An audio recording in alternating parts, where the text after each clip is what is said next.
पिछले दिनों में जो संसद में घटनाक्रम हुआ वो हम सबके सामने है और संपूर्ण विपक्ष ये मांग कर रहा था कि सरकार का एक बयान आए जो पार्लियामेंट में घटना हुई 13 तारीख को, उसके बदले में लगभग पूरे विपक्ष को निलंबित कर देना।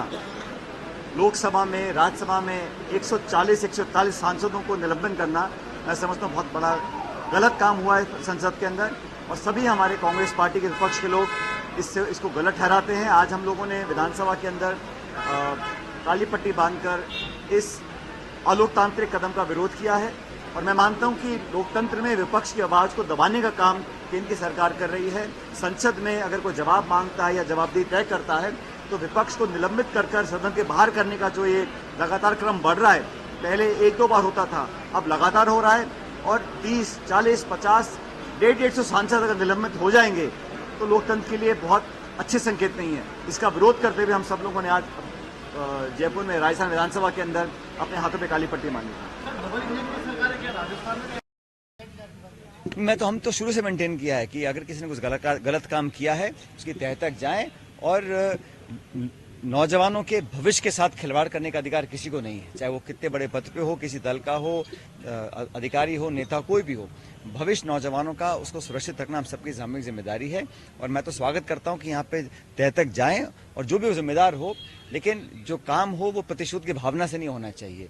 वो सच्चाई को जानने के लिए एक निष्पक्ष जांच होनी चाहिए और उस जांच में तथ्य सामने आए। जांच पहले भी चल रही थी, उसको और गति दी जानी चाहिए ताकि नौजवानों का आने वाला जो समय है उसको हम लोग सुरक्षित कर सकें।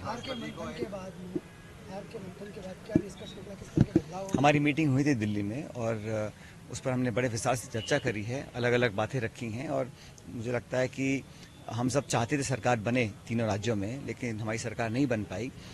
फिर भी हमारी जो पार्टी का प्रदर्शन था, जो पहले सरकार के आने के बाद हम हारते थे, उतना बुरा नहीं रहा। 1.5-2% का डिफरेंस है, लेकिन फिर भी मुझे लगता है कि हमको बड़ा दुख है इस बात का कि हम सरकार नहीं बना पाए। बहरहाल आने वाले समय में लोकसभा के चुनाव हैं, उसके लिए तैयारी हो गई है। 2 राज्यों में AICC ने बदलाव भी किए हैं। राजस्थान में आगे का रणनीति होगी, उस पर लगातार चर्चाएं हो रही हैं, संवाद हो रहा है। कल दिल्ली में कांग्रेस वर्किंग कमेटी की मीटिंग है, उस पर भी आगामी लोकसभा चुनाव को लेकर एक रूपरेखा तैयार होगी।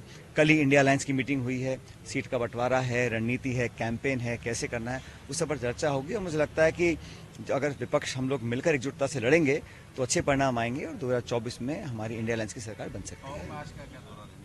सब लोगों से पहले भी मिलने आते 10 दिन पहले, मुझे लगा आज विधानसभा का सत्र है, गांव के दौरे हैं, लोगों से मुलाकात हम कर रहे हैं और पिछले आचार संहिता में जो काम रुक गए थे 1-1.5 महीने, उसको दोबारा गति देने का काम। राजस्थान विधानसभा में नेता प्रतिपक्ष का ये जो भी हमने सब विधायकों ने प्रस्ताव पारित किया है कि AICC के अध्यक्ष और AICC की लीडरशिप वो तय करेगी कि आने वाले समय में किसको क्या जिम्मेदारी देनी है। सदन